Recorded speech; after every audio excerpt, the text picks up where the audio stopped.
The massive chamber filled with noise as hundreds of alien beings argued among themselves. Ambassador Zethkar stood at the center platform looking worried as he watched the chaos around him. His green scaly skin showed drops of sweat while his yellow eyes moved from one delegate to another. The Galactic Council had been meeting for 3 days now, and still nobody wanted to listen to his warnings about the humans. Jake Morrison sat in the back corner of the observer section wearing his dark blue Human Defense Corps uniform. The human ambassador looked calm, but his hands were tightly closed into fists. Next to him, Amy Parker held a datapad with information. That could change everything if these aliens would just pay attention. She had been working for months to gather proof about what humans could really do when pushed too far. The Caltharian Empire representative General Vexler stood up from his floating chair. His massive body covered in black armor made him look like a giant metal beetle. His forearms moved as he spoke in a voice that sounded like grinding metal. The general had been the loudest voice against listening to any warnings about humans. Zethkar tried again to get their attention. He pressed a button and a hologram of Earth appeared above the platform, showing the blue and green planet spinning slowly. The image looked peaceful and beautiful, but the ambassador knew what kind of species had grown up on that world. The chamber became quiet as Zethkar began to speak. His voice carried across the huge room filled with delegates from over 200 different species. Most of them had never even heard of humans until recently, when the young species had finally developed faster than light travel and joined the galactic community. Zethkar had spent 20 years studying humans after first contact. His research team had lived on Earth for months trying to understand these strange bipedal creatures. What they found had frightened him more than any enemy his people had ever faced in their long history of war and conquest. General Vexler made a loud noise that sounded like laughter. He pointed one of his clawed hands at the Earth image and spoke words that would later be remembered as the biggest mistake in galactic history. The general called humans weak and primitive, he said. Their weapons were toys compared to Caltharian might. He claimed that one Caltharian battlecruiser could destroy their entire planet without breaking its shields. The other delegates began to agree with the general. Representatives from the Silicon Collective showed their calculations proving human technology was at least 500 years behind galactic standards. The Crystal Lords displayed images of human cities and called them crude settlements barely worthy of notice. Jake Morrison felt his jaw muscles tighten as he listened to the insults. Amy Parker placed her hand on his arm to keep him calm. They both knew that getting angry would only prove the aliens right about human emotions being a weakness. The truth was that human emotions were exactly what made them so dangerous. Dr. Lisa Shun had been studying alien psychology for the past 5 years. She sat 2 rows behind Jake and Amy, taking notes on everything she heard. The scientists had learned that most galactic species had evolved on worlds that were much easier to survive on than Earth. They had never faced the kind of challenges that shaped human evolution. Admiral Rick Barnes stood near the main entrance. Wearing his dress uniform covered in medals from conflicts these aliens had never heard of. The old soldier had fought in wars across human space and knew exactly what his species was capable of when threatened. He watched the alien delegates with the same expression he used when studying enemy positions. Zethkar tried one more time to make them understand. He showed images of human history, including their wars and the weapons they created to kill each other. The ambassador explained how humans had turned their entire planet into a weapons testing ground for thousands of years. He talked about how they had nearly destroyed themselves multiple times, but always found ways to survive and grow stronger. The delegates laughed at the images of human weapons. They saw primitive chemical explosives and simple projectile weapons. What they failed to understand was that humans had learned to make war with anything they could find. Every tool could become a weapon, and every weapon could be improved.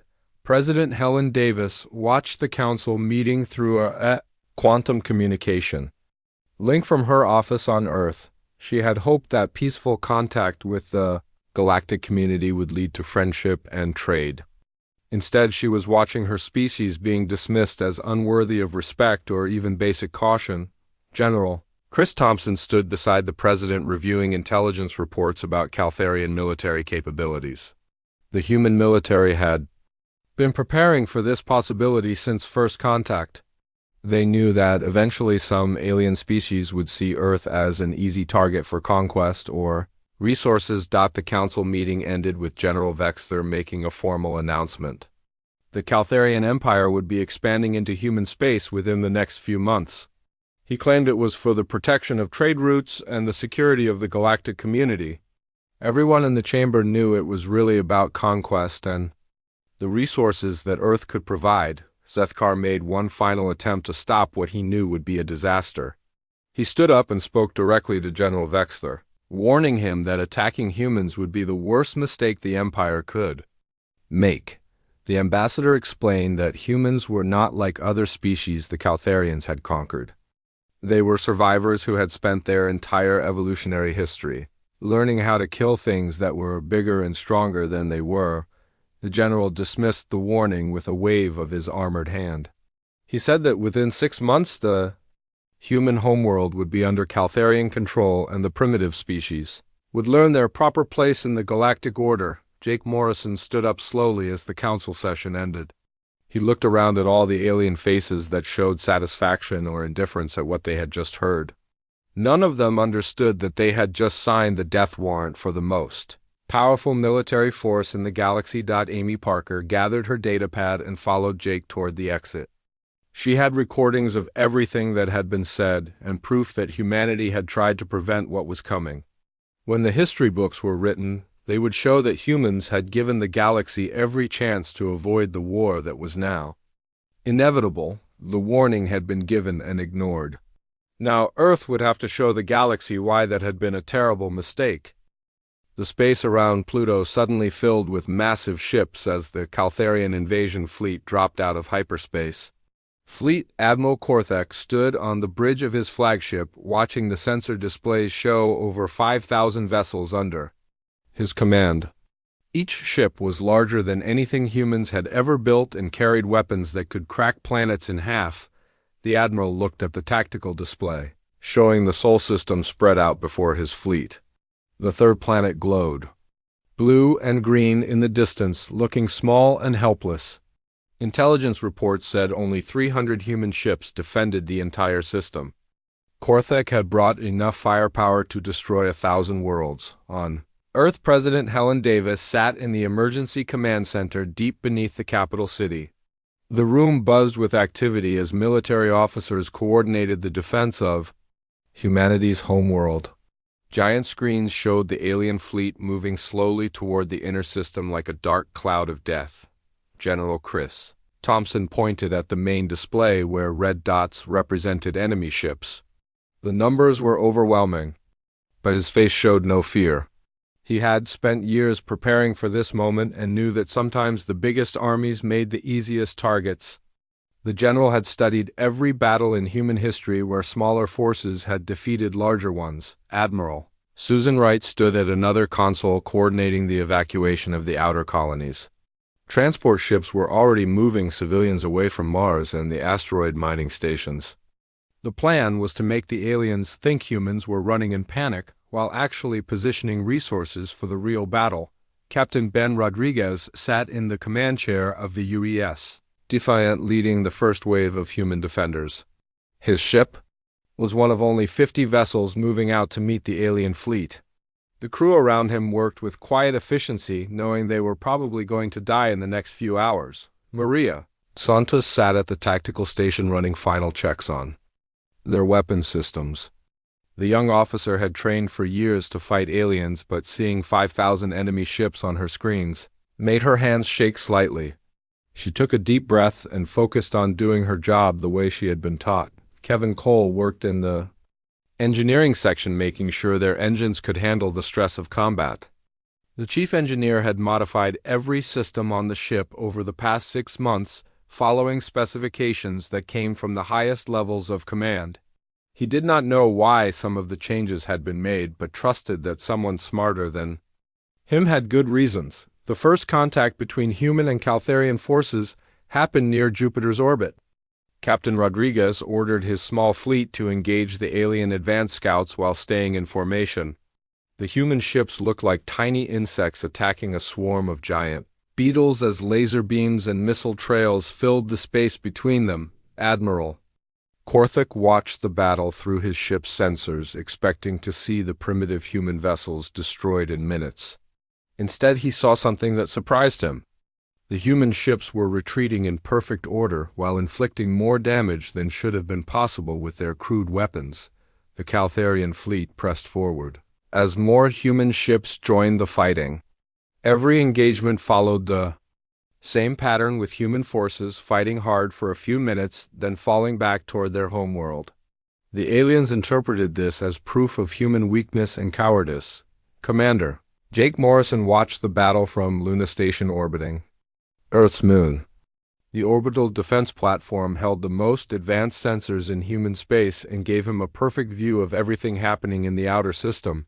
His tactical display showed both fleets moving exactly where human planners had predicted they would go. The retreat continued for days as human ships gave ground slowly while making the aliens pay for every kilometer of space. Captain Rodriguez lost 12 ships from his original formation, but his surviving vessels had learned valuable lessons about alien weapons and tactics. Every piece of information was transmitted back to Earth for analysis. Dr. Lisa Shun worked in the xenobiology lab studying data from the battles. Her team had been collecting information about Caltharian technology and biology for months through various intelligence sources. The scientist was particularly interested in how alien computer systems worked and what weaknesses they might have. Admiral Rick Barnes coordinated with ground forces preparing Earth's surface defenses. The old soldier knew that space battles were only part of war and that the real fighting might happen on the planet itself. Hidden bases across every continent held weapons and supplies that could support human forces for years if necessary. The Caltharian fleet reached Mars after a week of fighting. Admiral Korthak expected to find a heavily defended world, but instead saw only a few automated defense platforms that were quickly destroyed. The red planet seemed to be abandoned except for some mining equipment and atmospheric processors. Colonel Ryan Clark watched from a hidden bunker as alien ships passed overhead. His forces had spent months preparing positions that were invisible to enemy sensors. The mining equipment the aliens had dismissed was actually part of an elaborate weapons system that would activate when the time was right. President Davis received reports that the alien fleet was now only 2 days away from Earth. The evacuation of major cities was proceeding according to plan while military units moved into position. The world's leaders had been moved to secure locations, but Davis had chosen to stay in the command center to coordinate the defense personally. Captain Rodriguez regrouped his surviving ships near Earth's moon for what everyone expected to be the final battle. His crews were exhausted from days of fighting, but their morale remained high. They had seen that alien ships could be damaged and destroyed despite their superior technology. The Caltharian advance continued with Admiral Korthak growing more confident as human resistance seemed to weaken. His intelligence officers reported that most human military units were falling back to Earth's surface, apparently preparing for a hopeless last stand on their homeworld. General Thompson smiled grimly as he watched the tactical display show alien ships moving into the inner system. The enemy fleet was now spread out across millions of kilometers of space and had committed almost all their forces to the attack. The Caltharian admiral had made exactly the mistake human planners had hoped for. Amy Parker worked with communication teams to coordinate timing between different parts of the defense plan. Her datapad showed countdown timers for various systems that would activate when the alien fleet reached predetermined positions. Everything depended on patience and precise coordination. The stage was set for the real battle to begin. The Caltharian Empire had taken the bait and moved their entire invasion force into a carefully prepared trap. Soon they would learn that human weakness had been an illusion designed to lure them into the perfect killing ground. The Caltharian fleet moved deeper into the Sol system with Admiral Korthek feeling confident about his easy victory. His sensors showed the asteroid belt ahead filled with what appeared to be ordinary rocks and some human mining equipment. The Admiral ordered his ships to maintain formation as they passed through the belt on their way to Earth. Lieutenant Colonel Tony Mitchell watched from his hidden command post inside a hollowed-out asteroid. For 6 months his mining crews had been working around the clock to prepare this moment. Every large rock in the belt had been carefully modified and equipped with weapons that no alien scanner could detect. The mining operation had been the perfect cover for the most ambitious military project in human history. Thousands of asteroids had been turned into weapon platforms while maintaining the appearance of normal space debris. Each rock contained kinetic weapons capable of accelerating projectiles to incredible speeds. Captain Diana Foster sat in her stealth fighter waiting for the signal to attack. Her squadron had been hiding among the asteroids for weeks, living on recycled air and emergency rations. The pilot checked her weapons one more time, knowing that the next few minutes would determine whether humanity survived or became slaves. On Mars, Colonel Ryan Clark received confirmation that the alien fleet had entered the killing zone. The hidden weapons buried across the red planet began powering up their targeting systems. What the Caltharians had dismissed as mining equipment was actually the most sophisticated defense network ever constructed. Dr. Patricia Ward worked alongside Clark, coordinating the planetary defense grid. The scientist had spent years developing weapons that could target individual ships across vast distances. Each installation was powered by geothermal energy tapped directly from the planet's core, providing almost unlimited ammunition. Admiral Korthek noticed strange readings on his sensors as his fleet moved through the asteroid belt. Several ships reported navigation difficulties and unexplained energy signatures from nearby rocks. The Admiral dismissed these reports as interference from human mining equipment and ordered his fleet to continue. The trap was triggered when the Caltharian flagship reached the center of the belt. Commander Jake Morrison gave the attack order from Luna Station, and every hidden weapon in the solar system fired at the same moment. The space around the alien fleet suddenly filled with streams of projectiles traveling at significant fractions of light speed. Tungsten rods, accelerated by magnetic launchers, tore through Caltharian ships like they were made of paper. The aliens had shields designed to stop energy weapons and conventional missiles, but nothing in their experience had prepared them for solid projectiles moving at relativistic speeds. Admiral Korthek watched in horror as his perfect formation dissolved into chaos. Ships that had conquered dozens of worlds simply ceased to exist as kinetic weapons punched through their hulls. The flagship's bridge shook violently as debris from destroyed vessels impacted their shields. The asteroid belt revealed its true nature as hundreds of hidden weapons continued firing. What had seemed like empty space filled with ordinary rocks became a three-dimensional battlefield where every direction held death. Caltharian ships tried to change course but found themselves trapped in a carefully designed killing field. Captain Foster led her fighter squadron out of hiding to attack the confused alien fleet. The stealth ships had been invisible to enemy sensors while they waited for the perfect moment to strike. Now they swarmed around the massive Caltharian vessels like angry insects stinging a giant beast. The Mars defense grid joined the battle as hidden weapons across the planet began targeting ships throughout the solar system. Dr. Ward's targeting computers could track individual vessels across millions of kilometers and guide projectiles to their targets with perfect accuracy. The Red Planet had become a fortress world capable of destroying entire fleets. General Thompson watched the battle from Earth's command center as status reports flooded in from across the system. The alien invasion force was being systematically destroyed by weapons they had never suspected existed. Human engineering and planning were proving superior to alien technology in numbers. Lieutenant Colonel Mitchell coordinated the asteroid belt weapons from his hidden command post. Each hollowed-out rock contained enough ammunition to fight for hours while remaining invisible to enemy scanners.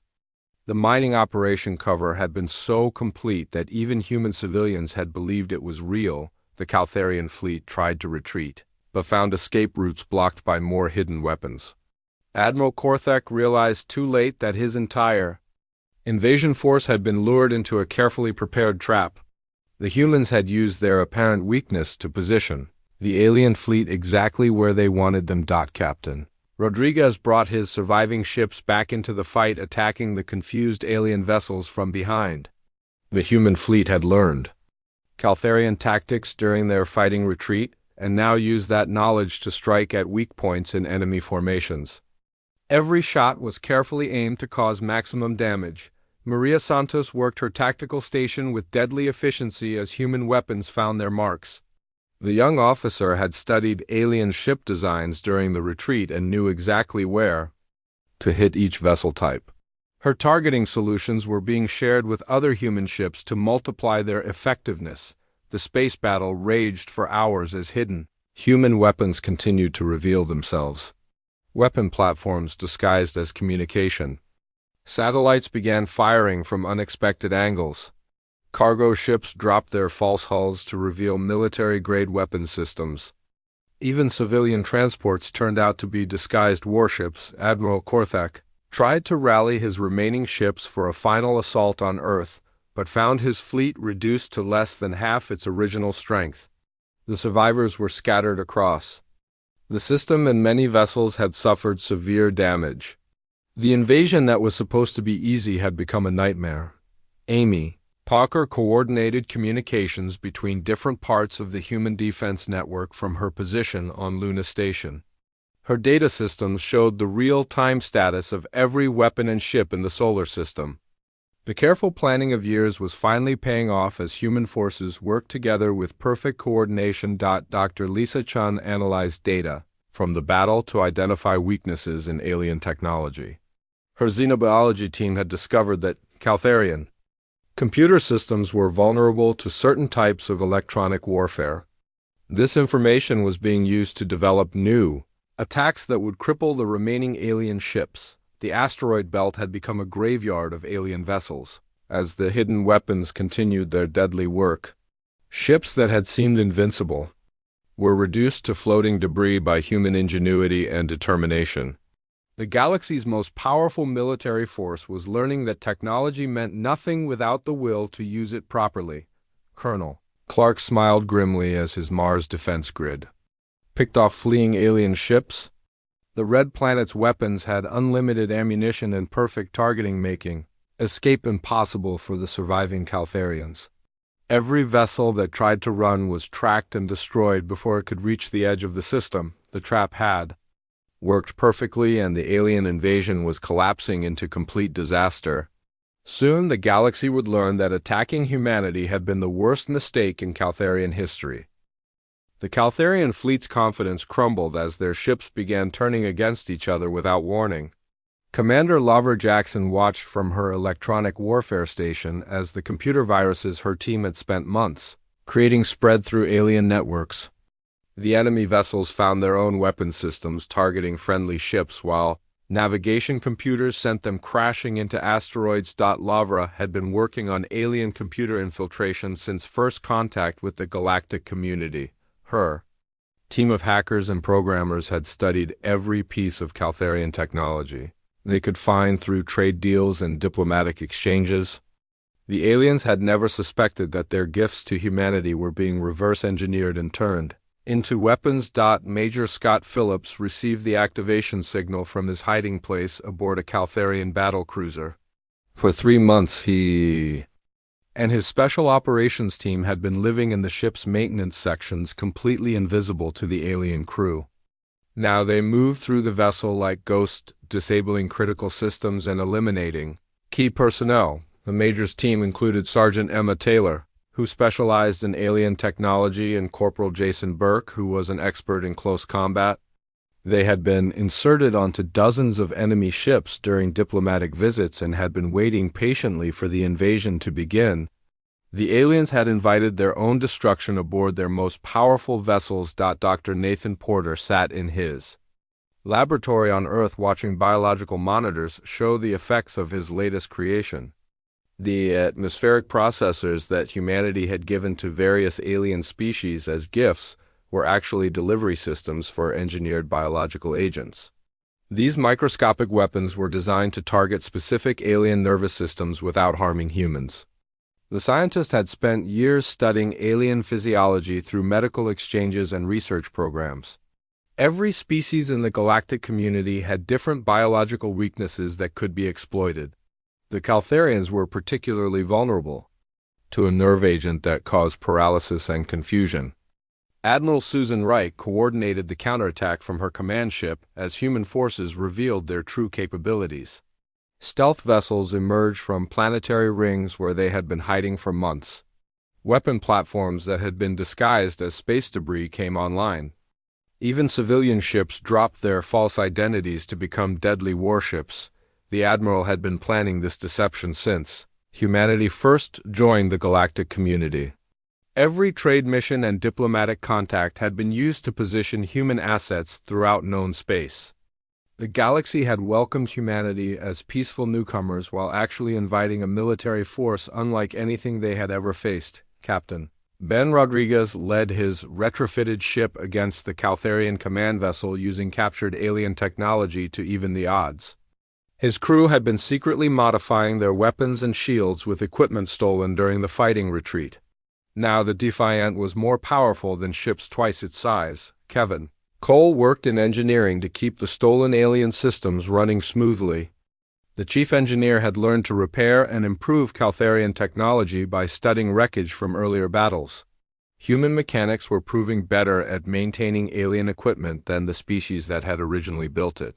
The Special Operations team struck throughout the enemy fleet as Major Phillips coordinated attacks from inside alien ships. Caltharian vessels found their life support systems failing and their weapons turning on nearby friendly ships. The enemy crews could not understand how their own technology was being used against them. Sergeant Taylor moved through the battle. Cruiser's quarters using her knowledge of alien psychology to cause maximum fear and confusion. The Caltharians had never faced an enemy that could hide inside their own ships and strike without warning. Their rigid military discipline broke down as panic spread through the crew. Commander Jackson's electronic warfare division continued, spreading chaos through the alien fleet's computer networks. Caltharian ships received false orders that sent them into collision courses with each other. Navigation systems failed, sending vessels spinning helplessly through space. Even basic life support began shutting down on some ships. The biological weapons doctor Porter had deployed began taking effect as alien crews started showing symptoms of nerve damage. Caltharian pilots found their reflexes slowing and their vision becoming blurred.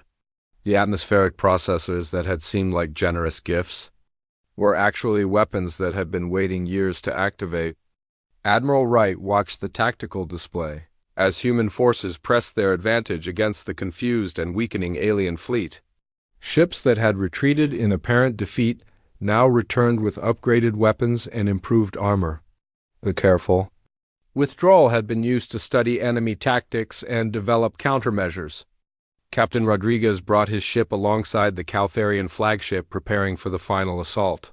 His crew worked with deadly precision, using their intimate knowledge of alien weaknesses to disable systems that should have been impregnable.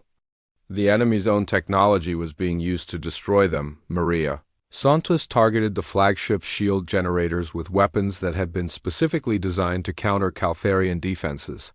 The tactical officer had studied every battle in the retreat, learning exactly how alien systems worked. Now that knowledge was being used to tear apart the enemy's most powerful vessel. The counterattack spread throughout the solar system as hidden human forces revealed themselves everywhere. Asteroid mining stations opened to release swarms of fighter craft. Orbital habitats dropped their civilian disguises to become military bases. Even research stations turned out to be heavily armed fortresses. Major Phillips led his team toward the Caltharian flagship's bridge, knowing that capturing Admiral Korthek would end the invasion. The Special Forces soldiers moved through alien corridors that they had memorized during months of secret reconnaissance. Every step had been planned and every obstacle anticipated. Dr. Porter monitored the spread of his biological weapons through the enemy fleet as more alien crews became incapacitated. The nerve agents were specifically designed to be non-lethal but completely disabling. Humanity wanted prisoners who could testify about what they had experienced. The Caltharian Empire's mighty invasion fleet was being systematically destroyed by an enemy they had dismissed as primitive and weak. Human ingenuity had turned every apparent disadvantage into a weapon and every act of diplomacy into preparation for war. The aliens were learning too late that humanity fought with their minds as much as their weapons. Commander Jackson watched.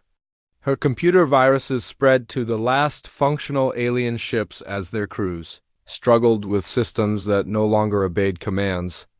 The electronic warfare specialist had created digital weapons that could adapt and evolve faster than any alien defense. Human programming was proving superior to galactic technology. Admiral Wright prepared to accept the surrender of the remaining Caltharian forces as their fleet collapsed into complete defeat. The invasion that was supposed to conquer humanity in weeks had become a disaster that would reshape galactic politics.